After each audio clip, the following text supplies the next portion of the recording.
तो देखिए क्वेश्चन क्या है, ए solid sphere of mass 1 kg and radius 1 metre roles without slipping on a fixed incline plane with an angle theta 30 degree from horizontal. तो ये solid sphere है, ये इस इंक्लाइन पे 30 डिग्री जिसका एंगल है विद हॉरिजॉन्टल, तो इस पर क्या करता है, रोलिंग करता है, ठीक है, विदाउट स्लिपिंग, ठीक है। Two forces of magnitude 1 Newton each parallel to incline act on the sphere as Son in figure. तो दो फोर्सेज 1 न्यूटन के जो कि इंक्लाइन प्लेन के पैरेलल हैं इस स्फीयर पर एक्ट होते हैं, जो कि फिगर में दिया हुआ है। The acceleration of the sphere down the plane is, तो इस स्फीयर का एक्सेलरेशन बताना है डाउन द प्लेन वाला कितना है। जे एडवांस 2022, ठीक है। देखो बिल्कुल आसान है।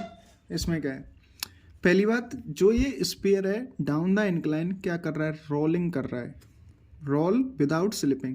देखो इस चीज़ को देखते हैं, ये रोलिंग विदाउट स्लिपिंग क्या होती है। जैसे ये स्फीयर है, ठीक है,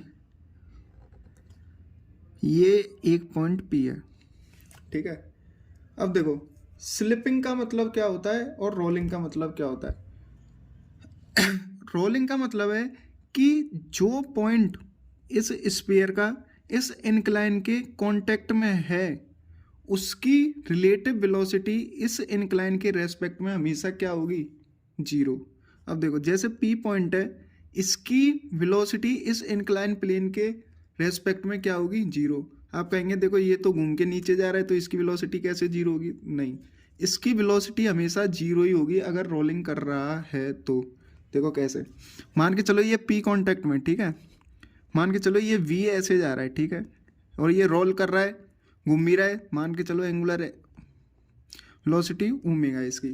तो इस पॉइंट की, जो ये स्फीयर का ये पॉइंट है, इसकी आगे की तरफ वेलोसिटी कितनी है, v, और इस घूमने वाले ओमेगा की वजह से इस पॉइंट की पीछे की तरफ ट्रांसलेशनल वेलोसिटी कितनी हो जाएगी, ओमेगा आर।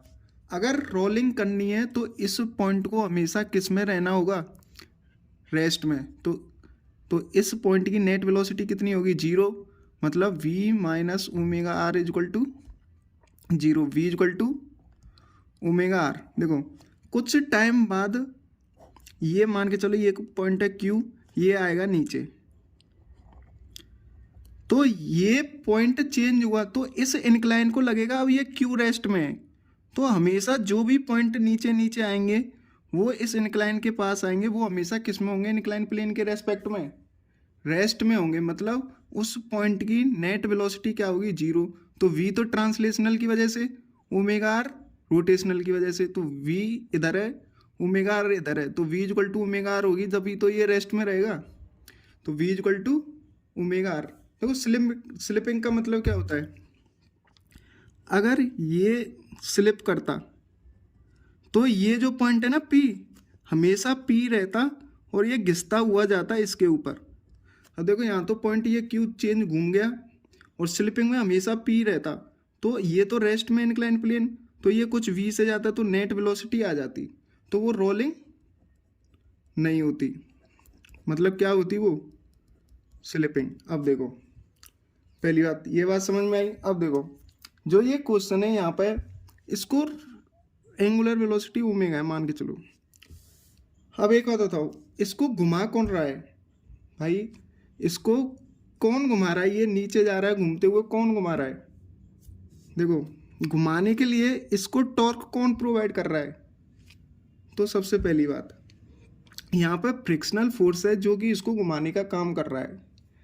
कैसे, अब देखो अगर यहाँ पे मान के चलो फ्रिक्शनल वगैरह कुछ नहीं है, फ्रिक्शन फोर्स नहीं है, तो इसको यहाँ पे छोड़ते हम, तो mg क्या करता है, इसको नीचे स्लिप कराता हुआ ले जाता, मतलब ये घिसता हुआ जाता, घूमता नहीं। लेकिन फ्रिक्शन क्या लगा, पीछे लगेगा फ्रिक्शन, तो फ्रिक्शन क्या करेगा, इसको टॉर्क प्रोवाइड करेगा और वो इसको क्या कराएगा, रोल कराएगा, ठीक है। तो अब देखो जो ये है स्फीयर है, अब इस पर देखते हैं, ठीक है, इस पर कौन कौन से फोर्सेस लग रहे हैं, एक mg, एक नॉर्मल, और एक कौन सा फोर्स लगेगा, फ्रिक्शनल फोर्स, पीछे की तरफ लगेगा, ठीक है। क्यों पीछे की तरफ लगेगा ये पता है ना, क्योंकि उसको घुमाने के लिए फ्रिक्शनल को इधर ही लगना पड़ेगा, तभी तो वो घूम पाएगा, टॉर्क इधर की साइड तभी तो आएगा। ठीक है, अब देखो, अब इसको सोल्व करते हैं। इसको बाद में एक सॉल्यूशन करेंगे, इसका सिर्फ एक लाइन में पूरा सॉल्व हो जाएगा, एक लाइन में। अभी थोड़ा दूसरा मेथड यूज़ करते हैं पहले। ठीक है, अब इस पॉइंट को वो मान लेते हैं। अब हमको ए की वैल्यू निकालनी है। ठीक है, अब ए की वैल्यू निकालने के लिए हम ट्रांसलेशनल वाली इक्वेशन लिख देते हैं, न्यूटन सेकंड लॉ वाली, अलोंग द इंक्लाइन प्लेन। ठीक है, तो देखो ये कितना एंगल हुआ, 30 डिग्री। तो एम जी का साइन 30 इधर, एम जी बाई 2, और एम जी कॉस 30 कितना हुआ, एम जी रूट 3/2। तो अलोंग इंक्लाइन न्यूटन की सेकंड इक्वेशन लगाते हैं। ठीक है, फ्रिक्शनल फोर्स पीछे एफ, क्या लगाएंगे, M G by 2 minus F is equal to M into A. अब हमको ए की वैल्यू निकालनी है। ठीक है, तो एम कितना हुआ, दिया हुआ है स्पेयर का 1 kg, जी की वैल्यू 10 दी हुई है, तो ये 5 माइनस फ्रिक्शनल फोर्स कितना होगा, म्यू इंटू नॉर्मल। नॉर्मल की वैल्यू कितनी है भाई, ऊपर नीचे तो कोई मोशन नहीं हो रहा, तो अगर नेट फोर्स इस डायरेक्शन में 0 तो N is equal to M G root 3/2। तो फ्रिक्शनल फोर्स की वैल्यू कितनी हो गई, म्यू एम जी रूट 3/2। तो कितना हुआ, म्यू 1 kg 5, ये इतना हुआ फ्रिक्शनल फोर्स। ठीक है, अब देखो 5 ये यहाँ से रख दिया, इज इक्वल टू एम की वैल्यू 1 है ए। अब देखो यहाँ पे ये इक्वेशन 1। अब ये इक्वेशन कौन सी आ गई हमारी, 1। अब इसमें हमारे पास म्यू की वैल्यू तो है ही नहीं और ए। अब यहाँ पे हमारे दो वेरिएबल फंस गए, तो दो वेरिएबल फंस गए तो दो इक्वेशन होनी चाहिए सॉल्व करने के लिए। तो ए की वैल्यू निकाल देंगे, आंसर आ जाएगा। और दूसरी इक्वेशन कहाँ से लाएं, ये तो ट्रांसलेशनल की इक्वेशन हो गई। किस मोशन से आई है ये, ट्रांसलेशनल मोशन। अब यहाँ पर रोटेशन की इक्वेशन लगाते हैं, नेट टॉर्क लिखते हैं। किस पॉइंट के अबाउट, जनरली इस ओ पॉइंट के अबाउट लिखते हैं। ठीक है, इस ओ पॉइंट के अबाउट नेट टॉर्क की इक्वेशन लिखते हैं। किसके अबाउट, ओ पॉइंट के about will be equal to I into alpha.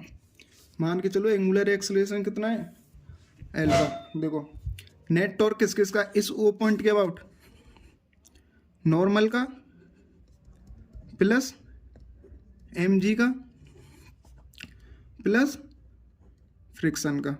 ठीक है, यही तो फोर्सेज लग रहे हैं और कोई फोर्सेज नहीं है। Will be equal to movement of inertia इस सेंटर के अबाउट इस सॉलिड स्फीयर का कितना होता है, 2/5 mr²। एम की वैल्यू 1 है और रेडियस भी कितना दिया हुआ है, 1 मीटर। ठीक है, तो 1। ठीक है, तो net torque of normal about this point कितना होगा, क्योंकि नॉर्मल तो इसी पॉइंट से पास हो रहा है तो 0। एम जी भी इस पॉइंट से पास हो रहा है सेंटर से, इसका भी टॉर्क 0। फ्रिक्शन का कितना टॉर्क होगा, इसका अल्फा हो रहेगा यहाँ पे। फ्रिक्शन का कितना टॉर्क होगा, कितना होगा, इस डायरेक्शन में कितना होगा फ्रिक्शनल का torque, frictional are into F होता है ना, आर की वैल्यू 1 और एफ कितना लगा हुआ है, mu 5√3 is equal to 2/5 of alpha. तो कितना हुआ ये, म्यू 5। बात समझ में आई कि नहीं, यहाँ पर सभी फोर्सेस के टॉर्क लिख दिए। ठीक है, अब देखो मैंने यहाँ पर एक चीज़ गलती कर दी। क्या गलती की, कि मैंने जो ये 1 न्यूटन वाले फोर्सेज है ना, इनका तो टॉर्क लिखा ही नहीं है इस पॉइंट के अबाउट, ओ के अबाउट। और यही गलती करते हैं सब, ऐसे मान लेते हैं कि इसका टॉर्क तो 1 न्यूटन इधर 1 न्यूटन इधर, नेट टॉर्क इन दोनों का तो 0 हो जाएगा। नहीं, अब एक बात बताओ, ये 1 न्यूटन इस स्फीयर को किधर घुमाने की कोशिश करेगा, इस पॉइंट के अबाउट इधर, और ये 1 न्यूटन इस पॉइंट को किधर घुमाने की कोशिश करेगा, इधर। तो दोनों सेम डायरेक्शन में घुमाने की कोशिश कर रहे हैं और फ्रिक्शन उसके अपोजिट डायरेक्शन में घुमाने की कोशिश कर रहा है। तो इन दोनों 1 न्यूटन का कोई ना कोई टॉर्क तो आएगा, नेट टॉर्क, उसको भी ऐड करेंगे। अगर फ्रिक्शन का टॉर्क हमने पॉजिटिव माना है तो इसका कितना, इन दोनों का मिला के क्या हो जाएगा, नेगेटिव। वो कितना होगा, नेगेटिव ऑफ, इस आर की वैल्यू कितनी दी हुई है, 0.5। आर क्रॉस एफ ट्वाइस होगा क्योंकि दो फोर्सेज है ना, 2 0.5 प्लस, तो ये हो गया 1 plus mu 5√3 is equal to 2/5 alpha. ठीक है, अब देखो रोलिंग का मतलब क्या होता है कि ये पॉइंट है हमेशा किस में रहेगा, रेस्ट में, तो v equal to omega R. इसको डिफ्रेंशिएट करेंगे D V by D T equal to R D omega by D T, तो A equal to alpha R. Radius तो बनी है, ए इक्वल टू अल्फा। ठीक है, तो इस अल्फा की जगह पे क्या रख सकते हैं हम, ए। तो ये इक्वेशन क्या हुई, 2/5 ए। ठीक है, अब इन दोनों इक्वेशन को क्या करना है, हम ऐड कर देते हैं। ठीक है, इन दोनों इक्वेशन को ऐड करेंगे तो क्या होगा, इसको ऐड कर देते हैं तो होगा 6, ये माइनस का होगा, ये कितना हो जाएगा 4 इक्वल टू 7/5 ए। तो ए की वैल्यू कितनी आई, 20/7 मीटर पर सेकंड स्क्वायर। ठीक है, तो एक तो ये हुआ।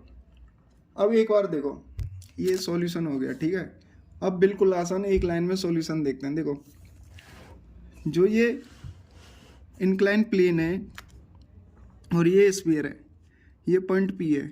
ठीक है, इस पर 1 न्यूटन ऐसे और 1 न्यूटन ऐसे, 0.5, ये यहाँ से भी 0.5, 1 न्यूटन ऐसे लग रहा है। ठीक है, अब देखते हैं इस पी पॉइंट के अबाउट नेट टॉर्क की इक्वेशन लिखते हैं। ये दूसरा मेथड है, will be equal to I into alpha. Net torque about P point, friction का टॉर्क 0, नॉर्मल का टॉर्क 0, और एम जी के दो कंपोनेंट है, एक एम जी √3/2 ये और एम जी बाई 2 ये। इस वाले कंपोनेंट का टॉर्क तो 0 हो गया इस पॉइंट के अबाउट, इसका आएगा सिर्फ कितना आएगा, mg/2, और r कितना है 1। नॉर्मल का 0, फ्रिक्शन का 0, इस वाले कंपोनेंट का 0।